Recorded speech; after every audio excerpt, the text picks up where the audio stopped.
Assalamu alaikum. I hope you all are fine.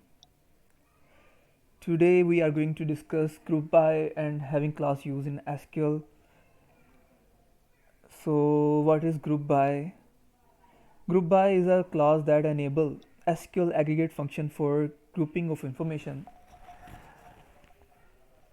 Basically जो function की दो types होती हैं, एक फंक्शन यूज़र डिफाइन है, एक एग्रीगेट फंक्शन है। तो ग्रुप बाय में हम एग्रीगेट फंक्शन यूज़ करते हैं। एग्रीगेट फंक्शन एसक्यूएल के बिल्ट इन फंक्शन है, जैसे सम, मैक्स, मीन, गेट डेट, ठीक है, काउंट।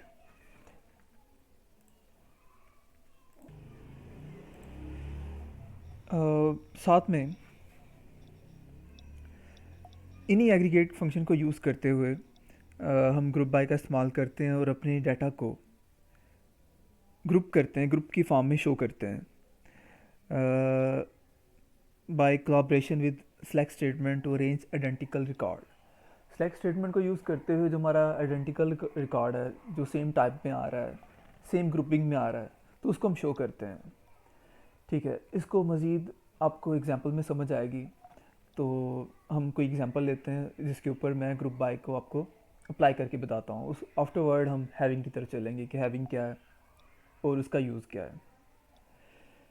मैं आपके सामने एक टेबल डिस्प्ले करने जा रहा हूँ, सेलेक्ट स्ट्राइक फ्रॉम टीबीएल स्टूडेंट्स। आपने पहले फोकस करना है इसके रिकॉर्ड पे। जैसे यहाँ पे स्टूडेंट आईडीज़ आ रही हैं, एडमिशन नंबर आ रहे हैं, स्टूडेंट नेम आ रहे हैं, क्लास कोड आ रहा है, सेक्शंस आ रहे हैं, फीसिस आ रही हैं। अब कोई स्टूडेंट क्लास 12 से बिलोंग करता है, कोई स्टूडेंट क्लास 11 से बिलोंग करता है, कोई स्टूडेंट क्लास 12 से, कोई 10 से, कोई 12 से, कोई 11 से। ये सारे स्टूडेंट रैंडमली डिफरेंट क्लासेस से बिलोंग करते हैं। यहाँ पे अगर हम ग्रुप करना चाहें कि क्लास 12 में टोटल कितने स्टूडेंट पढ़ते हैं, क्लास 11 में टोटल कितने स्टूडेंट पढ़ते हैं, क्लास 10 में टोटल कितने स्टूडेंट पढ़ते हैं, तो इसको हम ग्रुप बाय करेंगे। तो इसके लिए ग्रुप बाय करने के लिए हमें क्या करना पड़ेगा? मैंने आपको डेफिनेशन में बताया था कि हम एग्रीगेट फंक्शंस को यूज़ करेंगे ग्रुप बाय करने के लिए, एग्रीगेट फंक्शंस को यूज़ करेंगे। और मज़ीद मैं आपको यहाँ पे एक एग्ज़ाम्पल राइट कर देता हूँ, ताकि उसी की बेस पे मैं आपको ग्रुप बाय को यूज़ करके दिखा रहा हूँ। जैसे कि हम एक एग्ज़ाम्पल लेते हैं, display number of students in each class. ठीक है, हम हर क्लास में देखना चाह रहे हैं कि कितने नंबर ऑफ़ स्टूडेंट्स हैं। इस पर्पज़ के लिए जैसे कि आप सिंपल पूरा रिकॉर्ड देखना, आप क्या लिखते हैं किसी भी टेबल का, सेलेक्ट स्टारिक फ्रॉम टीबीएल स्टूडेंट्स, और इससे क्या रिजल्ट आता है वो आप ऑलरेडी देख पा रहे हैं कि उसमें सारा का सारा आ रहा है। लेकिन हम क्या चाह रहे हैं, ग्रुप बाय करना चाह रहे हैं।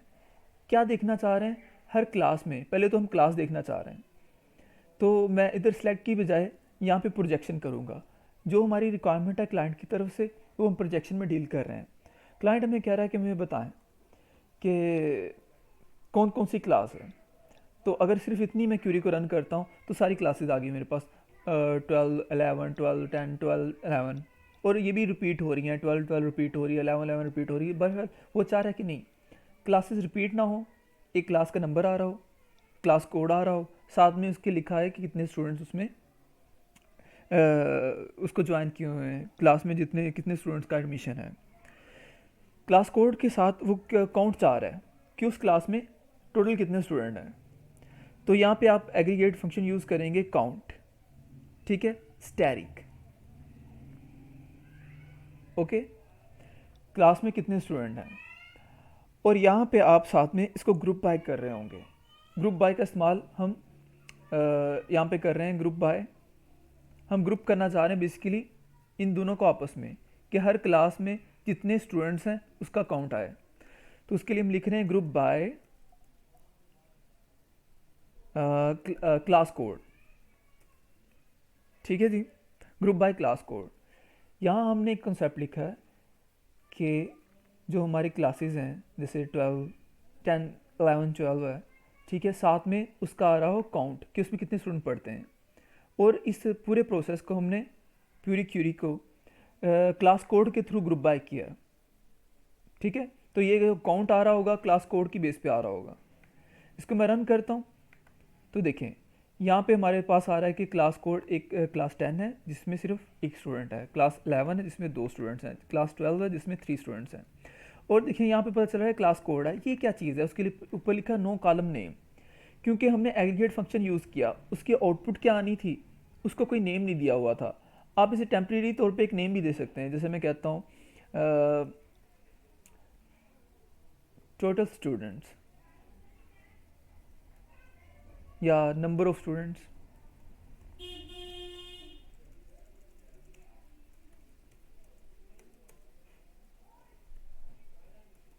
ठीक है। अब मैं इसे रन करता हूँ तो यहाँ पे मैंने इस कॉलम को रीनेम किया, करें या ना करें आपकी अपनी चॉइस है, ठीक है। साथ में मैं अब आपको इसकी डेफिनेशन भी बता देता हूँ ताकि पेपर में आप उसे राइट कर पाएँ। The SQL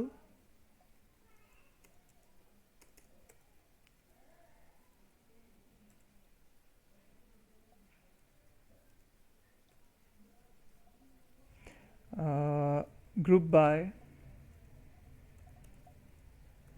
is a clause that enables SQL aggregate functions for grouping of information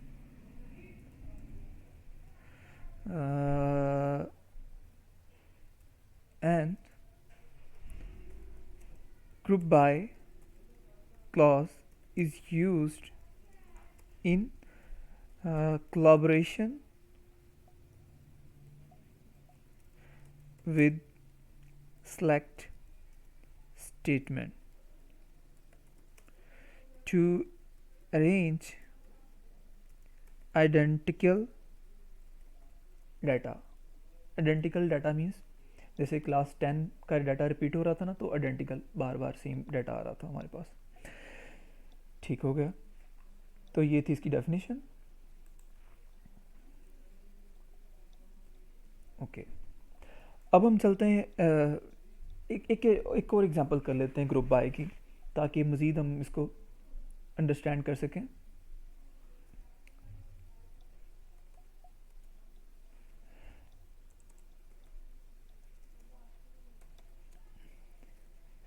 जैसे हम डिस्प्ले करवाना चाह रहे हैं कि एक क्लास में जितने स्टूडेंट्स हैं उन्होंने कितनी फ़ीस सबमिट करवाई है, ठीक है। तो हम डिस्प्ले करवाना चाह रहे हैं sum of fees for each class, ठीक है। इस पर्पज़ के लिए हम क्या करेंगे, देखिए इस क्यूरी को आपने सीखना नहीं बल्कि समझना है, ताकि डिफरेंट सिचुएशन में आप ग्रुप बाय को अप्लाई कर सकें। देखें आपको इस चीज़ का पता है कि भाई इसको एक्सिक्यूट करने से पूरे टेबल का रिकॉर्ड आ जाता है। आप क्वेश्चन को देखें, पेपर में जो मैं आपको क्वेश्चंस देता हूँ, ठीक है, तो आपको पता होना चाहिए कि इस तरह के एग्जांपल क्वेश्चंस आ सकते हैं। यहाँ पे डिस्प्ले करवाने sum of fees for each class, एक क्लास के लिए एक क्लास में कितने स्टूडेंट ने फ़ीस सबमिट करवाई, टोटल फ़ीस हमें चाहिए। अभी देखिए ना, क्लाइंट की पहली रिक्वायरमेंट क्या है, क्लास कोड। पहले तो मुझे क्लास का साथ में पता होगा ना कि कौन सी क्लास है, उसके बाद उसकी फ़ीस की बात होगी। तो पहले मैंने काउंट फंक्शन यूज़ किया था क्योंकि हम नंबर ऑफ़ स्टूडेंट काउंट करना चाह रहे थे। अब हम उसकी फ़ीस को कैलकुलेट करना चाह रहे हैं, ठीक है। तो मैं इधर यूज़ कर रहा हूँ सम यूज़ कर रहा हूँ, ठीक है। सम किस चीज़ का करना चाह रहा हूँ, फ़ीस का सम करना चाह रहा हूँ।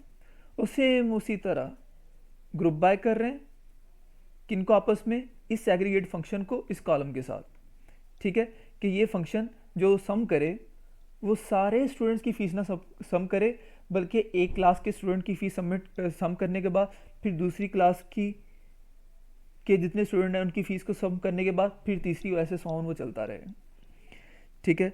ग्रुप बाय क्लास कोड, अगर मैं इसको रन करता हूँ तो आप देख पा रहे हैं कि जो क्लास 10 है उसमें जितने टोटल स्टूडेंट्स की फ़ीस 3000 हमारे पास आई है, क्लास 11 से टोटल 7000 आ गई, क्लास 12 से टोटल 8500 आ गई हमारे पास फ़ीस।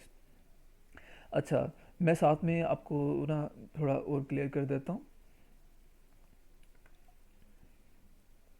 जैसे कि मैं एक कंपैरिजन दिखा रहा हूँ कि ग्रुप बाय से पहले और उसके बाद में डिफरेंस क्या आ रहा है। ये वो रिकॉर्ड है जो सिलेक्ट स्टैटिक फ्रॉम टीबीएल स्टूडेंट से सारा रिकॉर्ड आ रहा है, ठीक है। ये वो रिकॉर्ड है जो हमने ग्रुप बाय किया अकॉर्डिंग टू फीस। जैसे यहाँ पे क्लास 10 है, तो क्लास 10 में कौन सा स्टूडेंट था? क्लास 10 में नाइमा है, उसने कितनी फ़ीस सबमिट करवाई? 3000। उसके अलावा कोई क्लास 10 में है? नहीं है, तो यहाँ पे फ़ीस क्या आ रही? 3000। उसके बाद क्लास 11 में टोटल कितने स्टूडेंट हैं? 2 स्टूडेंट है, 1 2।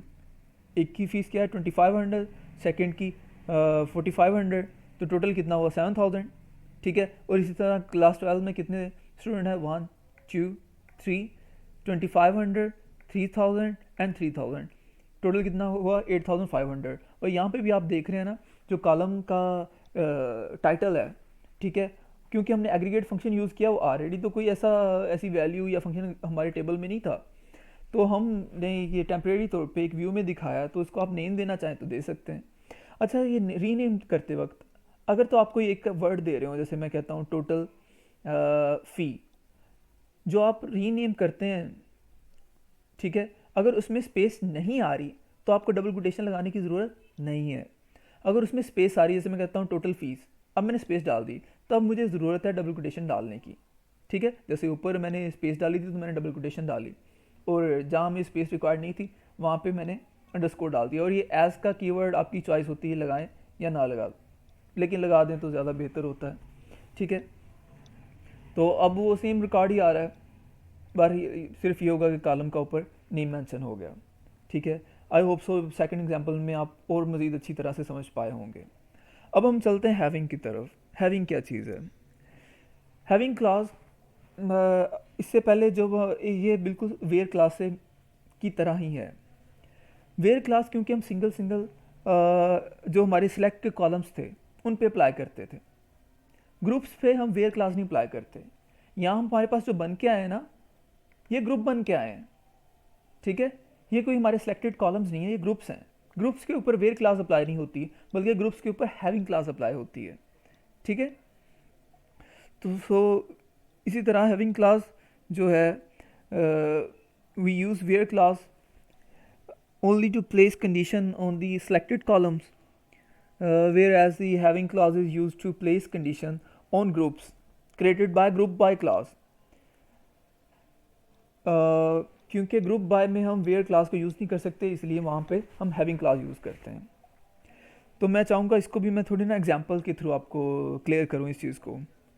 तो हम एक एग्जांपल ले लेते हैं, जैसे कि मैं यहाँ पे एग्जांपल ले रहा हूँ।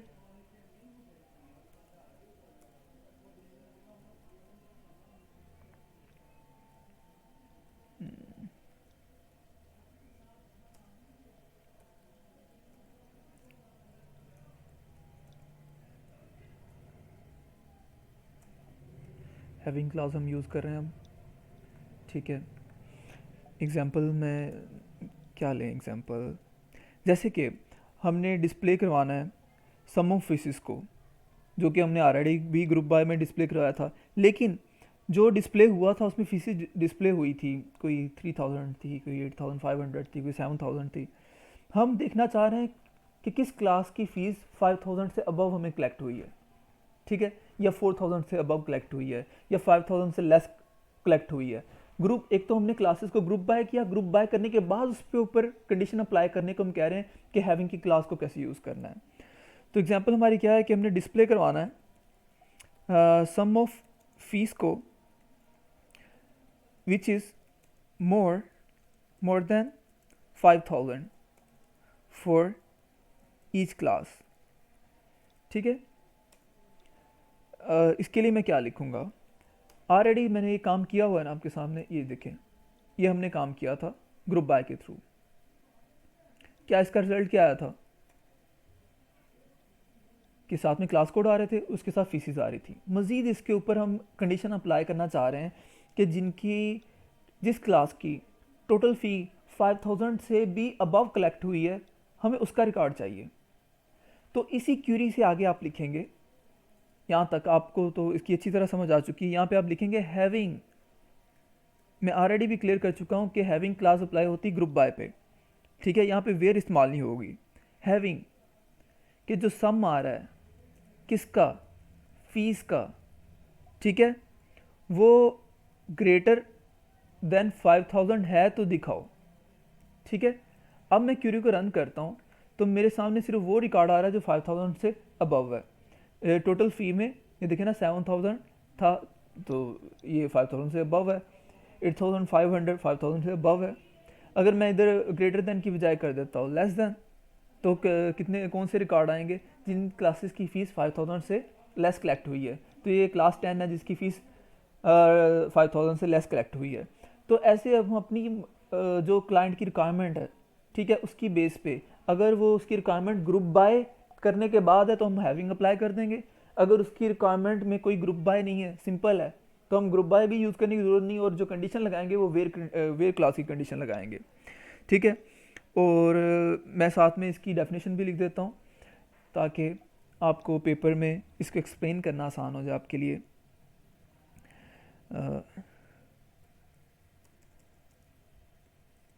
जो हमारी वेयर क्लास है वो यूज़ होती है only to place condition on the selected columns, whereas the having clause is used to place condition on groups created by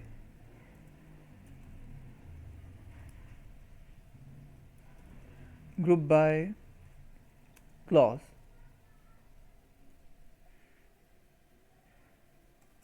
Because here the where clause